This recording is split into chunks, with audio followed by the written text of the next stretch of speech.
Welcome back to the channel, everybody. We are talking about Taylor Swift debuting Look What You Made Me Do, Taylor's version, in the final 2 episodes of Handmaid's Tale, in the final showdown of Handmaid's Tale, where the handmaids are fighting back and they're taking back their power, and it's all this betrayal by people in power, and it's like an uprising. I mean, could we have found a better song for the uprising of the handmaids in the Handmaid's Tale? I don't think so. But what we're talking about here is the PR and marketing moves that got us here. Because if you've been watching this channel, I have gone on much to pushback from everyone on every side, on Blake's side, on Taylor's side, on Justin's side. Everyone's hated me for the last month and a half. I've been standing strong in there's something going on. Taylor and Tree are in control of the narrative. Taylor and Tree are working towards something. There is more going on, and they're not letting this fuck it up, basically. So I've been saying that, and a lot of people have come back with, but Ashley, she spoke out about Kesha. And I do actually want to do probably a separate video on that. We'll see how long this one goes. Maybe I'll add it at the end. I have a reel coming out on that as well, because you can't compare Taylor Swift's 2016, I think it was 2016 that she spoke out and donated $250K for Kesha, to her 2025 playbook for PR. You are talking about 2 totally different versions of Taylor, 2 totally different versions of how her and Tree approach PR. And I've said from day one, even if Taylor is besties with Blake still, that's not me claiming they are besties. But even if they are, I said she's not going to make a statement. She's not going to come out. She will not say that they're friends. She won't take a side because of her PR playbook. And once you know what's going on behind the scenes, I've worked in this industry for 15 plus years. I still work in this industry, although not as much as I used to, because, it's stressful. It's stressful.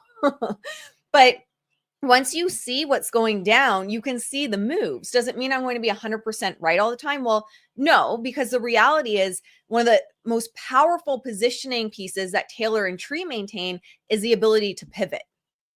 They always keep that in their back pocket, which is why you get more vague statements than a hard sell. Doesn't mean she won't come out with a hard sell of I stand with Blake or I stand with Justin or something. Who knows how things are going to go. I'm not going to say anything right now, especially since we've gotten Taylor's version of Look What You Made Me Do dropping. Things may change. Their approach may change. But I'm telling you right now, she's not going to take a hard stance at this time leading up to this.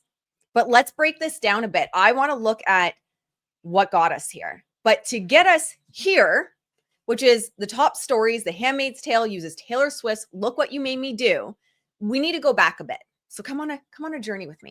We're getting in the Wayback Machine, because honestly, we even have to go further than this article to understand Taylor's PR moves, but we'll pull up this article here. Taylor's original PR person, Paula, there are rumors that the reason the relationship had fallen apart was 2-pronged. One, Taylor wanted PR to be in-house.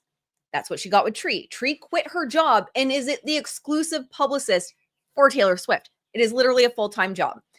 And 2, there are rumors within the industry that Taylor wanted a more heavy-handed approach, more narrative control, more ahead of the stories rather than reacting to the stories, and rather than allowing kind of rumors to play out. She wanted a heavier hand and more control of the media. And so from what is publicly available, from what I can gather, is Paula had given her 90 days notice. She left, and Tree came on shortly after. That was 2016. From there, you can see a clear arc of the PR strategy with Taylor and Tree. There was a heavier hand. However, when it first started, it was more of Tree reacting to things and like controlling the blowback publicly. So for example, you would see her posting on X. Like she would actually engage Tree Payne with people in defense of Taylor on X. And that for a time became their PR approach. And from the outside, it looked more like Taylor had still a lot of control. No doubt she has control now, but I'm going to give you my perspective on where that went. That Taylor had more control, and Tree's job was basically like contain it. Narrative control, baby. Like control the narrative for me. Then I'd say around reputation and after, you saw more lockdown on the brand. Access to Taylor was basically zero. Your access to Taylor became like once in a while she'd put an Instagram story out or sources, exclusive sources in People.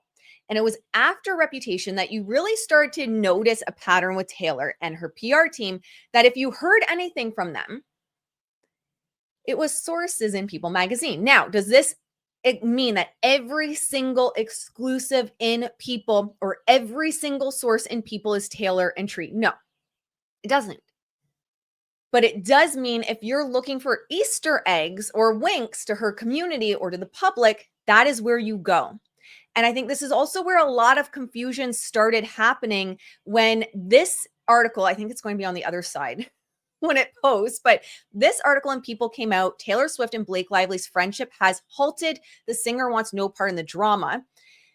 Then there was something that came out in the Daily Mail saying that they're not friends. And I've never seen Tree go to the Daily Mail. Does it mean she can't or won't? No. But if you're looking for something that's Tree and Taylor saying something without saying something, like without their name attached, you go to People. So what we saw here was this statement. Their friendship has halted, says a source close to Swift. Taylor wants no part in this drama. Another insider says that Lively 37 and Swift 35, whose friendship can be documented going back to 2014, are indeed taking some space, but adds that they are no longer friends.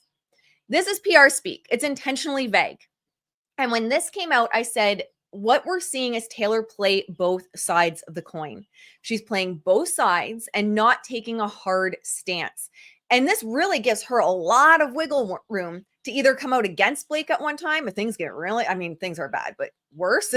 And it gives her wiggle room to come out really against Justin. And it gives her wiggle room to just stay above the fray and be like, I'm above this shit. I'm not getting in the mud with you, which is ultimately what her PR playbook has become. Silence, stay above the fray, control the blowback through silence and media control, narrative control, rather than direct statements.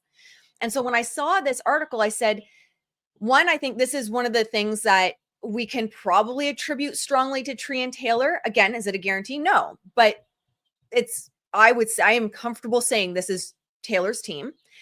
And it's also her way to stay above. And I said, I had a series of Instagram stories. I said, something else is going on. There's something going on with her team. There's something else coming. And I genuinely would not have guessed that it was Look What You Made Me Do in The Handmaid's Tale during the uprising scene. That shocked me. But this is a masterclass on controlling the narrative so perfectly that they've actually leveraged the drama going on with Blake and Justin to make this an epic launch. She is so in control of the narrative. I had an Instagram story that said, the only person in control here is Tree. And I had people in my DMs going, you're wrong because she's not a lawyer and Brian Freeman's ahead of her. Well, let's be honest. Taylor also has in-house lawyers. However, Tree is always, we literally in branding and marketing, PR, Taylor and Tree are creating the blueprint. There are literally universities that study them. I've studied them for years. I've used them as teaching points for years. I still have a couple of videos up on my YouTube that are older videos before I was speaking towards this legal drama between Blake and Justin. I've used her for years trying to teach people how to build epic personal brands. They are creating the blueprint. They are always 10 steps ahead. So let's see the current news cycle. Now, full disclosure, I don't have anything prepared for this. I am just rolling with it. I had other things to do today. I wasn't planning on filming, but I thought I have got to film on this. And I also need to issue a public apology. I've had 3 major speaking opportunities I turned down saying, look, I am not talking about branding and marketing for pop culture anymore. And here we are. Never say never, I suppose, right? All right, I want you to think back to 2 situations that Taylor Swift is going through right now that they might want to control the narrative through without actually issuing a public statement, an official public statement. 1, the Blake and Justin drama. 2, Trump has inserted himself into this and said something along the lines of Taylor is no longer hot or something since he spoke out against her. Well, look at the narrative control that we have going in Google. This is a masterclass. Number one, Elizabeth Moss says, "Look What You Made Me Do" was the perfect song. We also see Taylor Swift debuted Reputation TV on The Handmaid's Tale, and Swifties thinks, so Swifties are also saying that this is her speaking out. It's an Easter egg, her speaking out against Trump. So you are killing multiple birds with one stone by her leveraging the public conversation and pop culture and the discourse that's going on Google and in the news. She has perfectly leveraged every single one into this song. And here's the thing to keep in mind. This song would have been chosen ages ago. The launch of Reputation, Taylor's version of spring 2025, was planned before this mess. Trump's mess, Blake and Ryan and Justin Baldoni's mess. This has been planned. This isn't her being like scrambling behind the scenes trying to get this together overnight to control the narrative. It's how do we control it on our terms? How do we make the media work for us? How do we make the media and our PR strategy fuel the engine of the release of Reputation, Taylor's version? And they've done it in terms of Donald Trump, and they've done it in terms of Blake Lively. So let's look here. Elizabeth Moss says, "Look What You Made Me Do" was the perfect song for Handmaid's Tale. She says it was such an honor to be able to use her music in the final episodes of our show. Sorry, the old "Look What You Made Me Do" can't come to the phone right now. Why? Because the song has been fully updated and re-recorded ahead of Taylor Swift's upcoming Reputation, Taylor's version. Funny enough, I had originally planned just the other day of doing a video. I think it was yesterday I'd planned on doing the video about the Easter egg she was planting and hiding for Reputation, Taylor's version coming out. But she's moved so fast with this, I didn't have a chance to film it. I wish I did. The song comes at the very beginning of the new episode, which opens with the Handmaids staging an uprising led by June Osborne against the Commanders, soundtracked by the revamped version of the pop star's Reputation lead single, words are hard today, featuring recreations of Jack Antoff's original synths and thrumming drum beats. I don't know music, so I probably pronounced those wrong. Plus a new vocal take from an older, more experienced Swift. The women of the show remain stoic as they walk in formation, with June at one point barely escaping in the back of a truck as explosions go off behind her. Well, thanks for the spoiler alert. Billboard. I haven't seen it yet. Elizabeth says, "I've been wanting to use a Taylor song for many years on the show, and we finally found the perfect spot for a track for her. I'm so glad we waited because there could not be a more perfect song for a more perfect moment." Taylor has been such an inspiration to me personally as a Swiftie myself, and I think I can speak for co-star Yvonne. Oh, love Yvonne. Only Yvonne could make you feel for Serena. Let me tell you. Also big Yvonne fan from Dexter. And our entire cast as well, who are all Swifties. It's such an honor to be able to use her music in the final episodes of our show. Now, I'm going to break down 5 perspectives I have or points I have in regards to this and how it fits into they've been playing everyone all along. Taylor's been ahead of the narrative. She's playing 3D chess while everyone else is trying to figure out checkers all along. Number one, again, they absolutely knew the timeline here. They already knew this was rolling out. They already had a launch. So even in my business or in smaller brands, you're looking at least a year ahead that you're planning for things. This has been planned before the drama. And that's why I really believe they did this almost chaos marketing campaign right before breaking this news, where everyone's going, is she for Blake? Is she for Justin? What's going on? And it just seemed like every drop you got confused the narrative even more and got people more in a frenzy over what was actually going on. They knew the timeline. They could not change that Blake and Justin were in this legal battle. So what the PR strategy became was any narrative threat. So for example, the Blake Lively fallout had to be managed, not reacted to. And Taylor coming out with a statement of like, yeah, I'm for Blake, even if she is for Blake behind the scenes, is reaction to. Her coming out against Blake is reaction to. And it pulls them out of control and out of the driver's seat for this launch. We're looking at The Handmaid's Tale as a globally streamed Emmy-winning show, known also for its incredible storytelling. It's like incredible, the storytelling of Handmaid's Tale. That scene using that song has been planned. It wasn't last minute because Taylor Swift got subpoenaed. It wasn't a statement in regards to the subpoena. It wasn't a statement in regards to Blake Lively allegedly extorting her. That's not what it was. But the PR strategy leading up to it was meant to create ultimately some confusion, but discourse and a vague statement of they're not no longer friends, to give her a position of above the fray. I'm not in the mud. I'm not reacting to. I am in control of the narrative. And again, we saw this back in 2014 when Taylor whether Paula left or Taylor let her go, but the switch from Paula to Tree. I want a more heavy-handed approach. I want to be in control. And being in control means not reacting to. You're not in control if you're constantly reacting. A lot of people are constantly reacting to their feelings. And you could actually see that early days of Taylor, where some of the stuff that she kind of would end up in trouble for in the media was her reacting through emotions. But she's really come into this place where she doesn't react anymore. She's not emotional. She's the CEO. And her PR is caught up to that. Number two, her silence was strategic, not emotional. Her silence is also the biggest piece of her PR playbook right now. So for me, when I see Taylor Swift not say something, so when she was not saying something about Blake or Justin or taking a side or coming out in defense of Blake, at no point did I say that means she's against Blake. Because I've been watching and I know their PR strategy. She may be. We don't know. Ultimately, unless someone knows Tree or Taylor and is on the inside, we don't know. The only statement that seems to even somewhat be linked back to Tree and Taylor is one that they're no longer friends. So where a lot of people miss her strategic approach is previously that wasn't her PR playbook. I'd say 2017, so Reputation,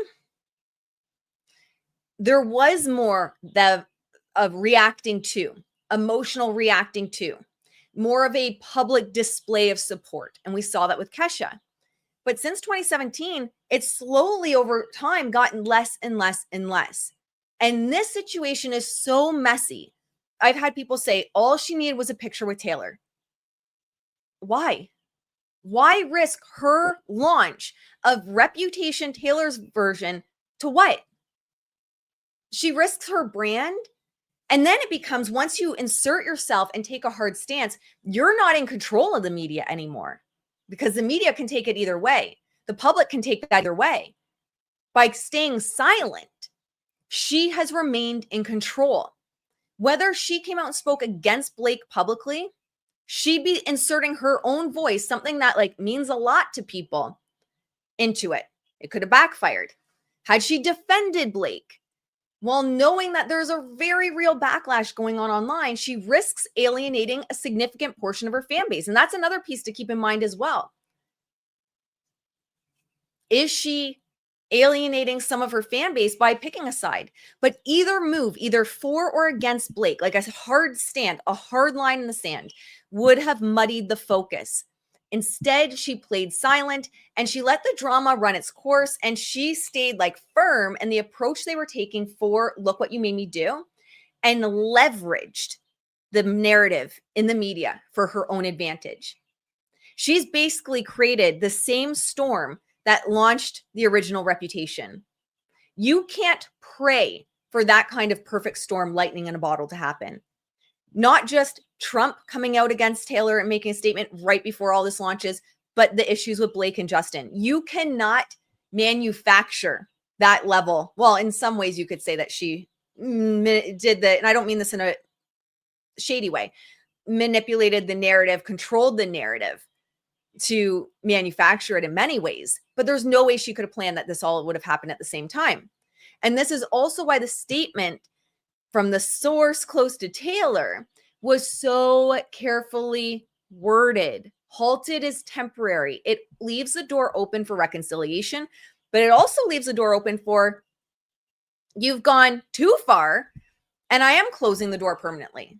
And I've said she's playing both sides for that very reason. So I can't tell you, and I won't tell you that 100% they're not friends or 100% they are friends, because the whole point of what we're seeing publicly is to keep you guessing. It's just paused the relationship. And it's also, that statement originally got the Swifties against Justin. But then, of course, when the information came out of this source going to Brian Friedman, what Blake had extorted Taylor, when that came out, the Swifties went against Blake. So it is a little bit on both sides, a bit of a PR game of who's controlling the narrative. Both sides are playing the game. Everyone is. Number 3, what we're looking at is, well, I actually kind of already ruined this one, but we're going to say it as its own point as well. This mirrors Reputation's original energy. The original Reputation era was born from chaos, media scrutiny, silence, and then Easter eggs, the snakes. Look, I'm not even a Taylor fan, but I told you I've studied Taylor, studied her branding and marketing. And then the snakes, right? The Easter eggs of the snake and the visuals of the snakes. She's tapping into that same rhythm here.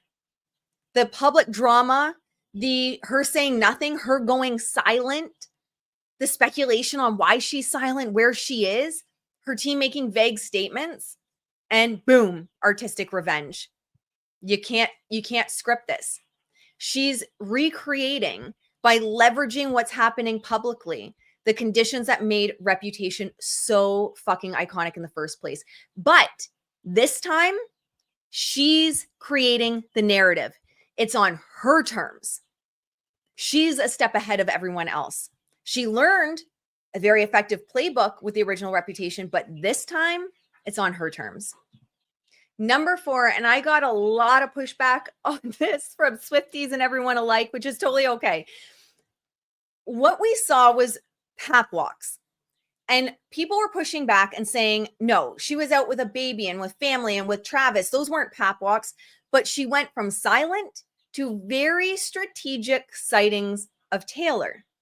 Now, there was also an Easter egg at this exact same time that she started being seen publicly again, that on her website, it spelled out AMAs. Let me see if I can find it. All right, I don't have X anymore because it just seems to be a place of arguing, but I still was able to find the post. And Taylor Swift updates. This is just May 12th. This is how fast her PR campaign has been rolling out. That's what I mean. This was all planned. And the speculation of, yeah, this is hitting back against Blake, they've leveraged what's going on in the media to keep people guessing. But this was all planned. This launch would, if I'm planning shit a year out, Taylor Swift isn't planning a massive launch of Reputation within a couple months. It's just not happening. Taylor Swift's official store currently features 12 items at 26% off in her store. The site also spells AMAs, and the AMAs will take place on the 26th of this month. So we got a lot of Easter eggs. So when we're looking at point 4 of her coming out of this silence and these PR walks or pap walks, we were also getting these drops that AMAs are on her website, spelling out AMAs. This is her. Swifties have been trained quite literally to look for Easter eggs. They found the Easter egg. Now people started speculating that she was actually going to announce Reputation Taylor's version at the American Music Awards on May 26th. I would take, like, what a statement if she does live Look What You Made Me Do. I think that'd be a good move, but we'll see. That might be a step too far, but man, would that ever dominate the news cycle? So there's been speculation since this date. What date was it again? May 12th, that she was going to be releasing Reputation Taylor's version. So we had that Easter egg. And number 5, this is probably also taking a little bit of philosophical lens to it, but Taylor is the master storyteller, and I can see her taking a little bit of a lens like this, or even just laughing over how this all worked out in this way. But The Handmaid's Tale, that scene that Taylor's song is used in, is not just about drama. It's not just about like infighting over stupid shit. It's about female resistance. It is the women that are used as handmaids. You got to watch the show. It's a little bit dark. It's a little bit sad, but man, it's a powerful statement. And sometimes I wonder if the world is headed that way anyway, in many respects. However, it's about feminine resistance. It's a new form of this feminist or feminine power, if you will. And so it's really interesting because we see how, I think it was Justin's team had said that Blake and Taylor weaponize feminism or something like that, something along those lines, or Blake was weaponizing feminism the way Taylor does. Please don't quote me directly, but there was some wording around that. And she's really taken back the narrative. And again, this might be a little bit more philosophical. However, it's not about reclaiming her voice. It's not about speaking out. It's not about being reactive. She doesn't owe anyone her voice anymore. She chooses silence while the world waits to hear from her. She moves and people follow. She speaks when she wants to speak and people listen. This is just such an incredible display of leveraging an absolute shitstorm and potential to destroy her reputation, Taylor's version launch, into a strategic play. Every step of the way, her and Tree have looked at how can we leverage this media discourse into our own control of the narrative. And I've said all along, Tree is the only one that was in control. And look at this incredible launch that they have. I mean, you can't hope for something like this to fall in your lap. And I think this also goes to show that she's shifted who she is ultimately. And you can see that in the evolution of her PR. She's no longer reacting to. She sets the tone. She sets the rules. And everybody else follows her lead.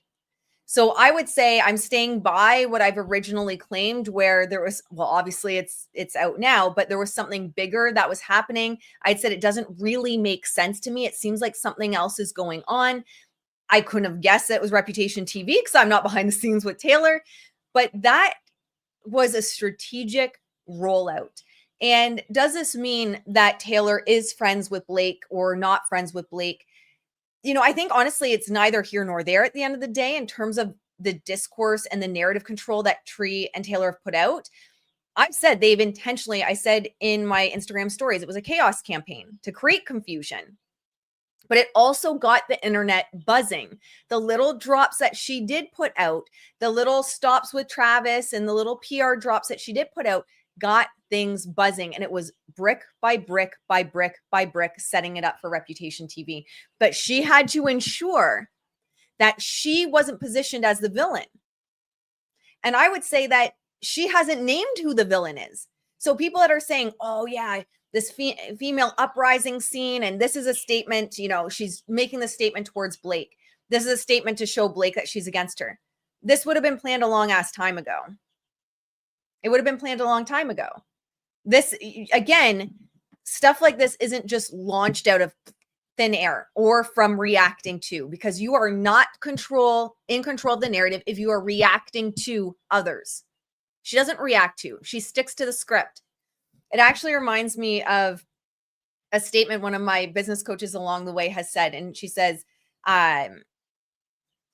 you don't let your emotions, you don't make emotional decisions. I can't remember exactly how she says it, but you don't make emotional decisions. Stick to the script. And it feels like that was what was driving this campaign for Taylor and Tree. It's like maybe Taylor wanted to make a statement. Maybe she did want to say something. Don't let emotions win. Stick to the script. We control the narrative. We make it work for us. We don't work for it. So that's what I have for you guys today in regards to Taylor Swift and Look What You Made Me Do. I mean, just a masterclass. And, you know, I get so much pushback from Swifties saying I'm anti-Taylor. And then I get pushback from Justin's side saying I'm too pro-Taylor. You know, the reality is whoops, I knocked my coffee over. The reality is that my background is in PR, marketing, branding, and I just call the shots here. I've talked out in the past about how I don't agree with some of the PR tactics and the marketing tactics Taylor has used. But this, man, she this needs to be studied. This exact move, in terms of how she played out the last few months to leverage the firestorm to support Rep TV, needs to be studied at universities. All right, my friends, I'm going to leave you with that, and I'll see you in the next one. Bye, guys.